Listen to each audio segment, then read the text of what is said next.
టాలీవుడ్‌లో best couple అంటే Samantha, Naga Chaitanya జంటనే. Silver screen పైనే వీరిద్దరి జోడీ చూసి చాలా బాగుంటుంది ఈ జంట అనుకునేవాళ్ళు. అలాంటిది పెళ్లి చేసుకొని బెస్ట్ కపుల్‌గా మారారు. సిల్వర్ స్క్రీన్ పైనే కాదు రియల్ లైఫ్‌లోనూ బెస్ట్ కపుల్ అవుతారనుకున్నారు.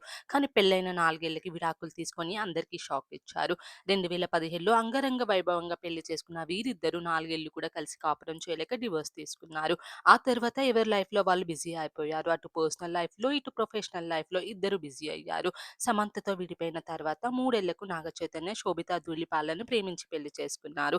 మరోవైపు Samantha last year director Raj నిడుమోర్‌ను ప్రేమించి పెళ్లి చేసుకున్నారు. ప్రస్తుతం వీరిద్దరూ వాళ్ళ పార్ట్నర్స్‌తో హ్యాపీగా ఉన్నారు. ఇక ఇదిలా ఉంటే రీసెంట్‌గా నాగచైతన్య, సమంతలు ఒకే ఈవెంట్‌లో కనిపించి అందరికీ షాక్ ఇచ్చారు. ప్రముఖ ఫిల్మ్ ప్రొడ్యూసర్ సునీల్ నారంగ కూతురు సిమ్రాన్ నారంగ రిసెప్షన్‌కి వీరిద్దరూ తమ పార్ట్నర్స్‌తో కలిసి వచ్చారు.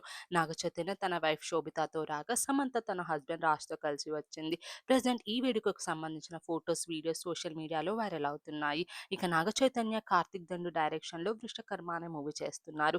మరోవైపు సమంత 'మా ఇంటి బంగారం', 'రక్త బ్రహ్మాండం' వంటి మూవీస్‌తో ఫుల్ బిజీగా ఉన్నారు.